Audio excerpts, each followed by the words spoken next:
हम सबके गौरव भारतीय जनता पार्टी के राष्ट्रीय अध्यक्ष माननीय जगत प्रकाश नड्डा जी, हमारी सह प्रभारी आदरणीय विजया जी,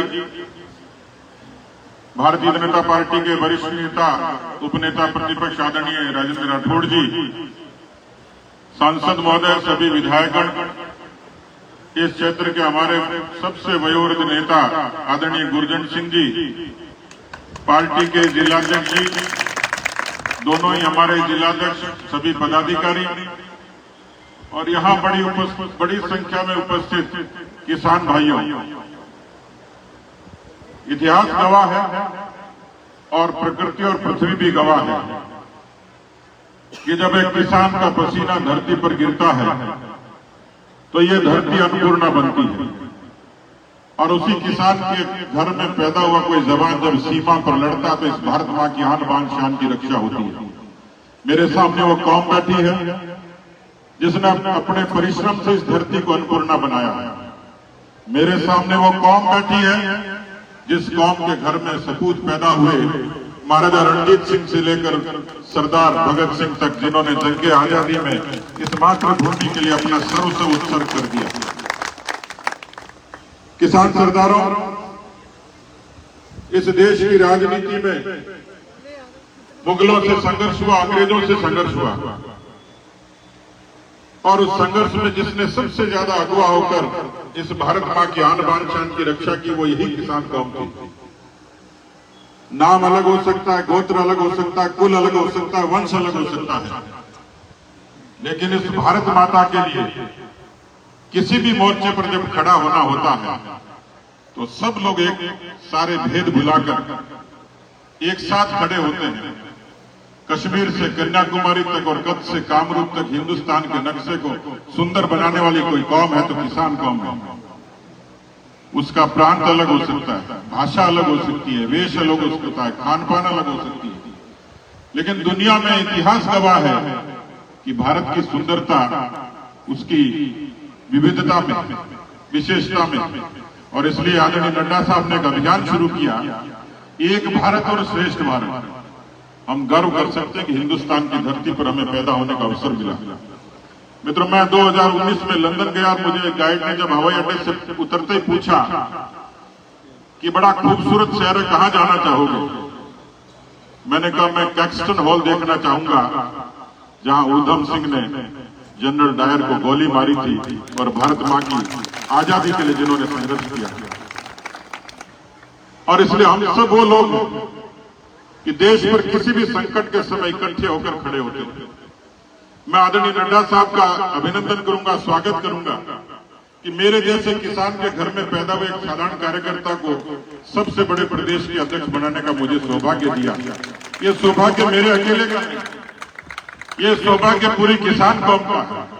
और मैं इस बात के लिए समर्पित हूं, इस बात के लिए संकल्पित हूं, जैसा राठौड़ साहब ने कहा कि पिछले 4 वर्षों में राजस्थान की जो दुर्दशा हुई, किसान आत्महत्याएं कर रहे हैं, जमीनें नीलाम हो रही हैं, 10,000 से ज्यादा हमारे जवानों ने आत्महत्याएं कर ली, 2,500 विद्यार्थी पढ़ने वाले थे।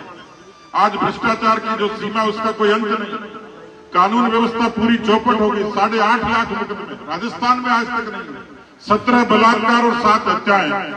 तो हमारा पहला मकसद तो यही है कि हम सब मिलकर, क्योंकि ये धरती अन्नपूर्णा भी है।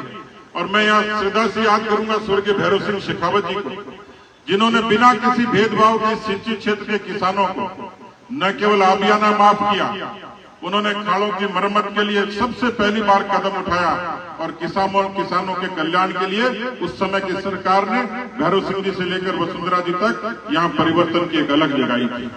मैं श्रद्धा से याद करूंगा वाजपेयी साहब को कि उनके कालखंड में प्रधानमंत्री फसल बीमा योजना, किसान क्रेडिट कार्ड, प्रधानमंत्री ग्राम सड़क योजना, इस तरीके की योजनाओं ने किसानों का जीवन बदला। और मैं मोदी जी का अभिनंदन करूंगा कि प्रधानमंत्री किसान सम्मान निधि से छोटे किसानों को ताकत देने का काम किया। आज राजस्थान का 77 लाख किसान उस प्रधानमंत्री किसान सम्मान निधि का आनंद लेते हैं। 20,404 करोड़ रुपए सिर्फ फसलों की बीमा योजना का क्लेम राजस्थान के किसान को मिला है। इसलिए हम गौरव भूमिका में हैं। मैं आदरणीय नड्डा साहब का अभिनंदन करूंगा कि एक सामान्य बुलावे पर उन्होंने सहजता से कहा कि हम सब मिलकर और किसान भाइयों से संवाद करेंगे, जो नीतियां लागू की जिसके कारण देश का स्वाभिमान बढ़ा, किसान का जीवन बदला, आम आदमी का जीवन बदला, उन नीतियों का आप उल्लेख करेंगे, योजनाओं का उल्लेख करेंगे। लेकिन मैं इस मंच पर जो हमारे संचालन कर रहे थे मेरे बड़े भाई आदरणीय सुरेंद्र पाल जी टीटी, जो मेरी तारीफ कर रहे थे, लेकिन मैं खुद कहना चाहता हूं कि एक मजदूर संघ के कार्यकर्ता से लेकर गंगानगर की इस राजनीति को अपने परिश्रम से सींचने वाले टीटी साहब का भी अभिनंदन करूंगा कि जिन्होंने इतने लंबे समय तक इस क्षेत्र में संरक्षक की भूमिका निभाई। आज बड़ी संख्या में आप आए, और ऐसा कम होता है कि जब नेता आए और जगह छोटी पड़ जाए, तो मैं इसके लिए आपका अभिनंदन करूंगा कि इस तरीके से जगह छोटी पड़ी है। तो अगले चुनाव में भारतीय जनता पार्टी मजबूती से यहाँ जीत हासिल करे, और वो जीत हम नड्डा जी को सुपुर्द करें और कांग्रेस पार्टी को टोटा पड़ जाए। मैं तो यही कह सकता हूं कि आपके इरादे आज ऐसे ही लगते हैं कि आपके परिश्रम से हम इस क्षेत्र को एक बार फिर से मजबूती की तरफ ले जाएं। मैं एक बार फिर से आदरणीय जेपी नड्डा साहब का फिर अभिनंदन करता हूं। बहुत बहुत धन्यवाद। जय हिंद, जय भारत।